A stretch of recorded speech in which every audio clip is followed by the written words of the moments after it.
Puis parfois il avait des yeux incroyables, tu vois. Mais en revanche c'était, il me semble-t-il, un tout petit espace. Voilà. Et en même temps il habitait bien vraiment la scène, hein, en fait. J'ai souvenir vraiment de ça parce que ça m'avait marqué. En plus avec le jeu de lumière, etc. Ça m'avait vraiment marqué. Ben moi je me souviens à peu près comme toi, donc de l'espace aussi, qui était un petit espace. Il y avait très peu de gens, c'était très intime en fait. Ça, voilà, et toujours la présence de Julien, parce qu'il jouait beaucoup, il a beaucoup monté des spectacles où il jouait lui-même, donc en fait il était à la fois acteur et metteur en scène.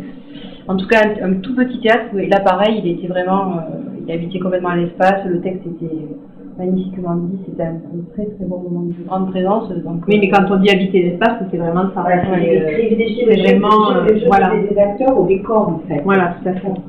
Le décor était minimaliste. Voilà, le décor était très minimaliste. De certaine manière, il était très avant-gardiste sans le savoir. Oui. Mais avec toujours cette espèce de poésie. Le théâtre et la poésie aussi. Pour Julien, je pense, vont aussi ensemble. C'est-à-dire qu'il n'y a pas, c'est pas un théâtre. Les textes qu'il aime, sont des textes inspirés, assez lyriques, des textes très poétiques. Julien disait le théâtre et ne l'enseignait pas seulement. Après, il faudrait qu'on parle de sa flamme quand même. Il avait toujours une espèce de feu intérieur quand même, moi, Julien, quand je l'ai connu. Oui, de flamme, de passion. Ouais, c'est-à-dire homme de théâtre, voilà, homme de théâtre et homme de passion. Ouais, parce qu'il y avait aussi, voilà, son aventure, la Polynésie, le bateau. Voilà, et puis c'était un rêve. C'était un grand rêveur. Oui, mais il les a concrétisés, ces rêves. Oui, mais c'est quand même un grand rêveur. Passion quand même des textes, ça c'était quand même quelque chose qui fait partie de lui. La passion des mots, la passion du texte, vraiment, et ça c'est quelque chose qui est très formateur, parce que lui vraiment on revenait vraiment toujours à la beauté des mots, du langage, à leur force, etc. Donc passion du texte, et puis après un sens aussi de la mise en scène très fort. Mais j'allais dire, il nous a fait appréhender l'espace en fait, voilà. dans le théâtre, parce que effectivement, nous on était là.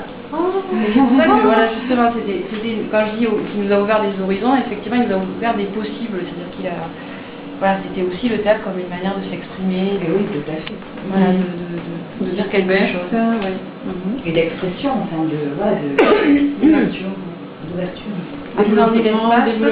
Et puis évidemment aussi la dimension collective de la troupe. Donc, oui, avec des petites entre les acteurs, les acteurs amateurs, mais le microphone est lunaire. Voilà, alors on a donc pour ce qui est de alors c'est bizarre de travailler parce que quand je vois Ambre, ils sont liés, mais à un point c'est incroyable, il n'y a pas du tout de mesquine. Ah non, pas du tout. C'est un lieu justement privilégié, c'est comme une famille. Voilà, mais nous c'était le village aussi. Voilà. Et donc, malgré tout, Julien arrivait très bien à composer, il avait un sens avec toutes ces tensions. Il savait très bien. Il avait compris le système. Donc, nous avons pris le chemin des planches. Nous l'avons pris, voilà, très bien, Sève, bravo. Des planches. On a commencé dans une toute petite salle. C'était pas vraiment. On débutait par des cours de remise à niveau. C'est pas de remise à niveau, c'est de mise à niveau, de découverte. De diction, des cours de diction et de découverte des textes, notamment les dialogues de Jean Dubillard. Je sais qu'à un moment donné, j'avais fait le rôle d'un juge. Oui, c'était du Billard. Du Billard. Mais on a fait d'autres textes avec lui. Dans d'autres salles, il y a également des textes de Beckett. Ionesco, me semble-t-il. Ionesco, Beckett, et puis de la poésie, parce que quand même. Julien aimait beaucoup la poésie. Verlaine. Soliloque sentimental qu'il avait d'ailleurs essayé de monter. Tu te souviens de ça?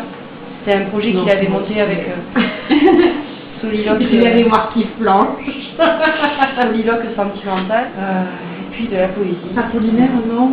Aragon, non, c'était pas la veine. Aragon, le grand Delta, ces choses-là. Grand amateur de chansons populaires. Il aimait beaucoup Brel, Ferré.